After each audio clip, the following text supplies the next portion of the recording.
August the 18th. Esther 1:1 through 3:15.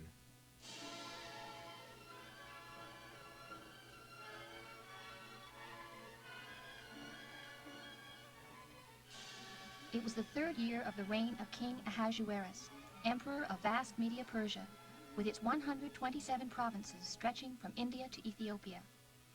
This was the year of the great celebration at Shushan Palace, to which the emperor invited all his governors, aides, and army officers, bringing them in from every part of Media Persia for the occasion. The celebration lasted 6 months, a tremendous display of the wealth and glory of his empire. When it was all over, the king gave a special party for the palace servants and officials, janitors and cabinet officials alike, for 7 days of revelry, held in the courtyard of the palace garden. The decorations were green, white, and blue, fastened with purple ribbons tied to silver rings embedded in marble pillars. Gold and silver benches stood on pavements of black, red, white, and yellow marble. Drinks were served in golden goblets of many designs, and there was an abundance of royal wine, for the king was feeling very generous. The only restriction on the drinking was that no one should be compelled to take more than he wanted, but those who wished could have as much as they pleased, for the king had instructed his officers to let everyone decide this matter for himself.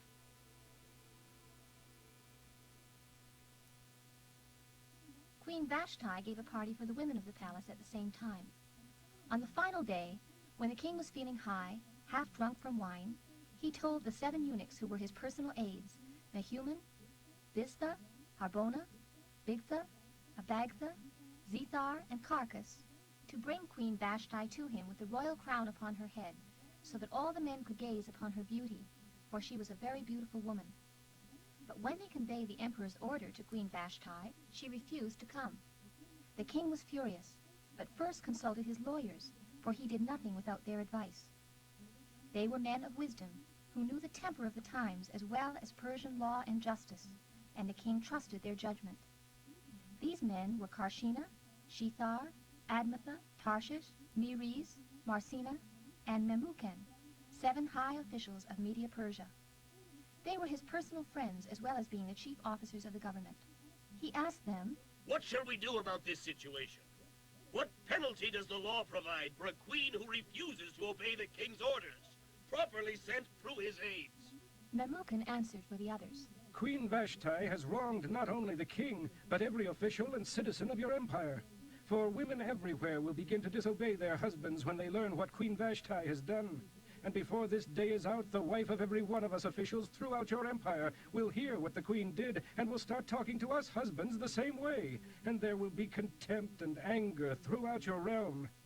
We suggest that, subject to your agreement, you issue a royal edict, a law of the Medes and Persians that can never be changed, that Queen Vashti be forever banished from your presence, and that you choose another queen more worthy than she. When this decree is published throughout your great kingdom, husbands everywhere, whatever their rank, will be respected by their wives. The king and all his aides thought this made good sense, so he followed Memucan's counsel and sent letters to all of his provinces in all the local languages, stressing that every man should rule his home and should assert his authority. But after King Ahasuerus' anger had cooled, he began brooding over the loss of Vashti, realizing that he would never see her again. So his aides suggested, Let us go and find the most beautiful girls in the empire and bring them to the king for his pleasure. We will appoint agents in each province to select young lovelies for the royal harem. Higai, the eunuch in charge, will see that they are given beauty treatments, and after that, the girl who pleases you most shall be the queen instead of Vashti. This suggestion naturally pleased the king very much, and he put the plan into immediate effect. Now there was a certain Jew at the palace named Mordecai, son of Jair, son of Shimei, son of Kish, a Benjaminite. He had been captured when Jerusalem was destroyed by King Nebuchadnezzar, and had been exiled to Babylon along with King Jeconiah of Judah and many others. This man had a beautiful and lovely young cousin, Hadassah, also called Esther, whose father and mother were dead, and whom he had adopted into his family and raised as his own daughter. So now, as a result of the king's decree, Esther was brought to the king's harem at Shushan Palace, along with many other young girls. Haggai, who was responsible for the harem, was very much impressed with her and did his best to make her happy. He ordered a special menu for her, favored her for the beauty treatments, gave her 7 girls from the palace as her maids, and gave her the most luxurious apartment in the harem. Esther hadn't told anyone that she was a Jewess, for Mordecai had said not to. He came daily to the court of the harem to ask about Esther and to find out what was happening to her. The instructions concerning these girls were that before being taken to the king's bed, each would be given 6 months of beauty treatments with oil of myrrh, followed by 6 months with special perfumes and ointments. Then, as each girl's turn came for spending the night with King Ahasuerus, she was given her choice of clothing or jewelry she wished to enhance her beauty. She was taken to the king's apartment in the evening, and the next morning returned to the second harem, where the king's wives lived. There she was under the care of Shaashgaz, another of the king's eunuchs, and lived there the rest of her life, never seeing the king again unless he had especially enjoyed her and called for her by name. When it was Esther's turn to go to the king, she accepted the advice of Haggai, the eunuch in charge of the harem, dressing according to his instructions. And all the other girls exclaimed with delight when they saw her. So Esther was taken to the palace of the king in January of the 7th year of his reign. Well, the king loved Esther more than any of the other girls. He was so delighted with her that he set the royal crown on her head and declared her queen instead of Vashti. To celebrate the occasion, he threw another big party for all his officials and servants, giving generous gifts to everyone and making grants to the provinces in the form of remission of taxes. Later, the king demanded a second bevy of beautiful girls. By that time, Mordecai had become a government official. Esther still hadn't told anyone she was a Jewess, for she was still following Mordecai's orders, just as she had in his home. One day, as Mordecai was on duty at the palace, 2 of the king's eunuchs, Bigthan and Teresh, who were guards at the palace gate, became angry at the king and plotted to assassinate him. Mordecai heard about it and passed on the information to Queen Esther, who told the king, crediting Mordecai with the information. An investigation was made, the 2 men found guilty and impaled alive. This was all duly recorded in the book of the history of King Ahasuerus' reign. Soon afterwards, King Ahasuerus appointed Haman, son of Hammedatha the Agagite, as prime minister. He was the most powerful official in the empire next to the king himself. Now all the king's officials bowed before him in deep reverence whenever he passed by, for so the king had commanded. But Mordecai refused to bow. Why are you disobeying the king's commandment? The others demanded day after day, but he still refused. Finally, they spoke to Haman about it, to see whether Mordecai could get away with it because of his being a Jew, which was the excuse he had given them.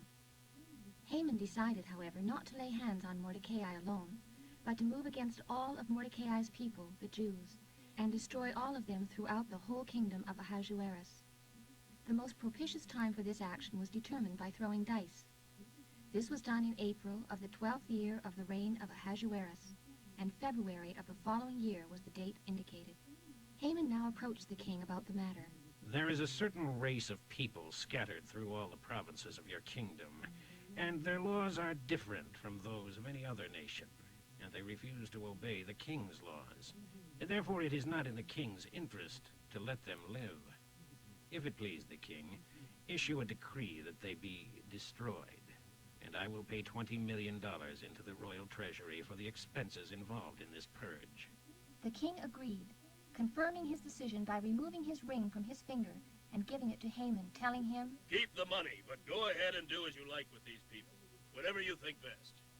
2 or 3 weeks later, Haman called in the king's secretaries and dictated letters to the governors and officials throughout the empire, to each province in its own languages and dialects. These letters were signed in the name of King Ahasuerus and sealed with his ring. They were then sent by messengers into all the provinces of the empire, decreeing that the Jews, young and old, women and children, must all be killed on the 28th day of February of the following year, and their property given to those who killed them. A copy of this edict The letter stated, must be proclaimed as law in every province, and made known to all your people, so that they will be ready to do their duty on the appointed day. The edict went out by the king's speediest couriers after being first proclaimed in the city of Shushan. Then the king and Haman sat down for a drinking spree, as the city fell into confusion and panic. 1 Corinthians 11:17 through 34. Next on my list of items to write you about is something else I cannot agree with. For it sounds as if more harm than good is done when you meet together for your communion services. Everyone keeps telling me about the arguing that goes on in these meetings and the divisions developing among you, and I can just about believe it. But I suppose you feel this is necessary so that you who are always right will become known and recognized. When you come together to eat, it isn't the Lord's Supper you're eating, but your own. For I am told that everyone hastily gobbles all the food he can without waiting to share with the others, so that one doesn't get enough and goes hungry, while another has too much to drink and gets drunk. What, is this really true? Can't you do your eating and drinking at home to avoid disgracing the church and shaming those who are poor and can bring no food? What am I supposed to say about these things? Do you want me to praise you? Well, I certainly do not. For this is what the Lord himself has said about his table, and I have passed it on to you before, that on the night when Judas betrayed him, the Lord Jesus took bread, and when he had given thanks to God for it, he broke it and gave it to his disciples and said, "Take this and eat it. This is my body which is given for you. Do this to remember me." In the same way, he took the cup of wine after supper, saying, "This cup is the new agreement between God and you that has been established and set in motion by my blood. Do this in remembrance of me whenever you drink it. For every time you eat this bread and drink this cup, you are retelling the message of the Lord's death, that he has died for you. Do this until he comes again. So if anyone eats this bread and drinks from this cup of the Lord in an unworthy manner, he is guilty of sin against the body and the blood of the Lord. That is why a man should examine himself carefully before eating the bread and drinking from the cup. For if he eats the bread and drinks from the cup unworthily, not thinking about the body of Christ and what it means, he is eating and drinking God's judgment upon himself, for he is trifling with the death of Christ. That is why many of you are weak and sick, and some have even died. But if you carefully examine yourselves before eating, you will not need to be judged and punished. Yet when we are judged and punished by the Lord, it is so that we will not be condemned with the rest of the world. So, dear brothers, when you gather for the Lord's Supper, the communion service, wait for each other. If anyone is really hungry, he should eat at home so that he won't bring punishment upon himself when you meet together. I'll talk to you about the other matters after I arrive. Proverbs for today, 21:19 through 20. Better to live in the desert than with a quarrelsome, complaining woman. The wise man saves for the future, but the foolish man spends whatever he gets.